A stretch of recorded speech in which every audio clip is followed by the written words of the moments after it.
Welcome to the University of Louisville's Primer on NCAA Initial Eligibility Rules. The NCAA requires every high school student that wants to participate in NCAA Division I or II sports to meet a number of academic and amateurism rules. We'll start with the academic side of the house. There are 4 parts to meeting NCAA Initial Eligibility standards. The first part is graduation from high school with your class. This means that the class you entered into 9th grade as a freshman is the same class you need to graduate with from your high school. You have 8 semesters, or 4 academic years, to graduate from high school. If you repeat a class or an entire grade, please make sure you are speaking with your guidance counselor as how this may affect your NCAA eligibility. The second part of NCAA Initial Eligibility Standards is completion of 16 core courses. What is a core course? Basically, your high school is required to submit a list of courses to the NCAA for approval. If the NCAA approves the courses, they become an NCAA-approved core course. What criterion is given to approve a core course? The course has to qualify for graduation purposes, be considered college preparatory, taught by a qualified instructor, and taught at or above the regular academic level. Courses in subjects like English, math, physical or natural science, social sciences, and foreign language are often approved as core courses. Also, in the subject of math, the course has to be at the level of Algebra 1 or higher. So what are some courses that are not approved? Generally speaking, art, computer science, health, physical education, driver's education, or business courses are typically not approved. However, you can visit www.eligibilitycenter.org or speak to your guidance counselor to double-check the list of approved core courses for your high school. Now that we have defined a core course, we can talk about what courses you need to reach the 16 core course requirement. A high school student needs to complete 4 English core courses, 3 mathematics core courses, 2 natural or physical science core courses, and one of those has to have a laboratory class, 1 additional English, mathematics, or natural or physical science core courses, 2 social science core courses, and 4 additional core courses from any of the previous listed subject areas or foreign language, philosophy, or non-doctrinal religion. So, 4 English, 3 math, 2 science, 2 social science, 1 additional English, math, science, and 4 additional core courses equals 16 core courses. An additional core course requirement includes that 10 of the 16 core courses must be completed prior to the start of your 7th semester of high school, and 7 of the 10 core courses must be English, math, and natural or physical science. The grades for these 10 courses must be used in calculating core course GPA and cannot be replaced by classes completed at a later date. Now, on to the last 2 requirements to meet NCAA initial eligibility. The third requirement, a minimum core course grade point average, needs to correspond with the 4th requirement of an ACT or SAT test score. We like to call this the sliding scale. Once your core course grade point average is calculated using the 16 core courses we spoke about previously, you would review the sliding scale to see what your corresponding required test score would need to be in order for you to meet qualifier status. What is qualifier status, you may ask? There are 3 categories of eligibility for high school students: qualifier, academic redshirt, and non-qualifier. If you meet qualifier status, which requires a minimum 2.300 core course grade point average with a corresponding test score and 16 core courses, you are eligible for athletics aid, practice, and competition during your first year of enrollment. If you meet the academic redshirt category, which requires between a 2.00 and 2.299 core course grade point average, with the corresponding test score and 16 core courses, you are eligible for athletics aid and practice during your first term of enrollment. In order for you to be eligible to receive athletics aid and practice during your 2nd semester, there are additional academic requirements you will need to meet. If you do not meet either of those 2 categories, then you would be considered a non-qualifier. A non-qualifier is ineligible for athletics aid, practice, and competition during your first year of enrollment. What do we mean by core course grade point average with the corresponding test score? For example, if you met the 16 core course requirement and have a 2.750 core course GPA, you would need an 810 SAT or a 59 sum score on the ACT. Remember, the GPA requirement is based on your approved core courses, not your overall high school GPA.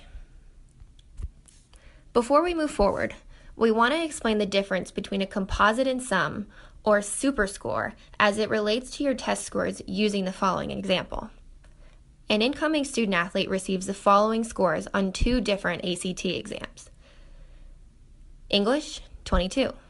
Math, 28. Science, 28. Reading, 27. Composite score would be 26.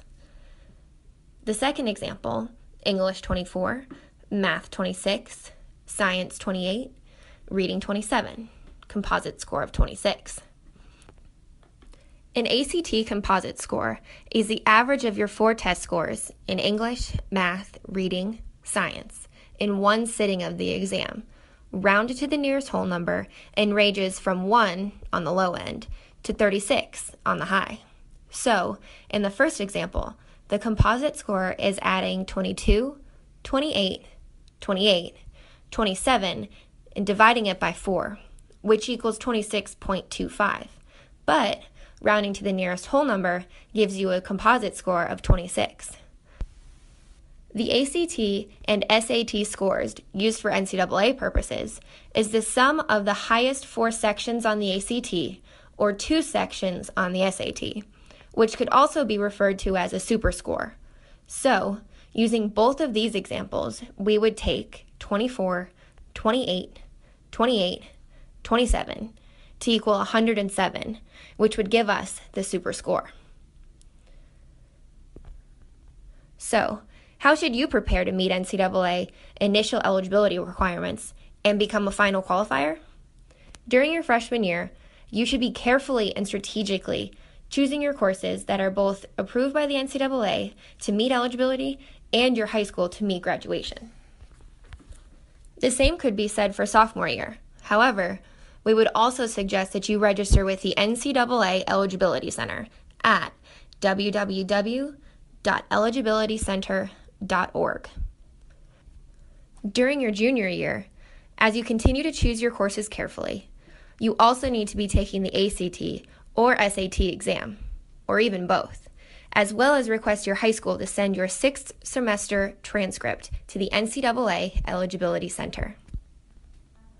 Senior year, you are just continuing the process stated previously, but when you graduate from high school, you need to request that your high school send your final high school transcript with proof of graduation to the NCAA Eligibility Center. Once the NCAA Eligibility Center receives all documents, they are able to process your file through the portal, and you are able to see their decision. So remember, athletics ability isn't the only thing you need to earn an athletic scholarship to play NCAA sports. You need to do well in the classroom as well. Now, to the other side of the house, amateurism. The NCAA wants to ensure that you remain an amateur until you graduate from college. So they ask you a number of questions during your NCAA Eligibility Center registration process. You need to make sure you are honest when answering these questions. Some questions the NCAA might ask include, number 1, have you signed a contract with a professional team, agent, or recruiting service? Number 2, have you received a salary for participating in athletics? Number 3, did you receive prize money above actual and necessary expenses? Did you participate in any tryouts, practice, or competition with the professional team? These are just a few of the questions the NCAA will ask you when you are completing your registration form. In order for you to be eligible to participate, the NCAA has to certify your amateurism, as well as your academics. In addition to the academic side, the NCAA and the University of Louisville are committed to prevention of drug and alcohol abuse. Further, to promote competitive fairness and safety across all sports, the NCAA enforces a banned substance list applicable to all NCAA student-athletes. The banned substance list includes performance-enhancing drugs, stimulants, anabolic agents, and other illicit drugs. Remember, playing sports in college includes being subject to random drug testing both by the NCAA as well as NCAA member schools, like the University of Louisville. Each student-athlete is responsible for everything you put into your body, including all over-the-counter supplements. Several educational resources, including the most current NCAA banned substance list, are available at the NCAA's website, ncaa.org. Another piece of the puzzle that we would like for you to be aware of is agents and agent runners and how they can affect your eligibility. There are a number of NCAA rules, as well as state laws, surrounding agents and student-athlete eligibility. Student-athletes and their families are not permitted to make any kind of agreement with an agent, either oral or written, until they are done with their college eligibility. Making oral or written agreements with agents prior to then could result in permanent ineligibility for the student-athlete, as well as NCAA sanctions against the athletic program. Also, student-athletes and their family may not accept anything, including phones, meals, clothing, and any other financial assistance from agents until their eligibility has expired. Throughout your college career, you need to be very careful about any interactions with agents or individuals who appear to be working on their behalf. The NFLPA and the NBAPA and all other professional sport organizations have rules regarding agents. Additionally, all 50 states have laws and registration requirements for agents. For further information, please go to the NCAA website at www.ncaa.org/enforcement/agents and amateurism. The last piece of the puzzle that we would like for you to be aware of is gambling. Student-athletes, as well as coaches and staff, are prohibited from gambling on any NCAA-sponsored sport. This includes everything from Pop Warner football to the Super Bowl, fantasy football, March Madness brackets, and online sports bets. Student-athletes who gamble may lose their eligibility to compete in intercollegiate athletics.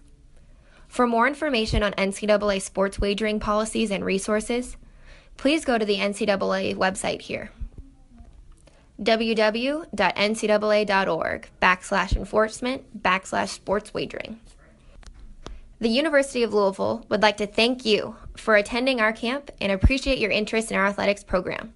We do care about you individually and wish you success in your future careers, both academically and athletically. Go Cards!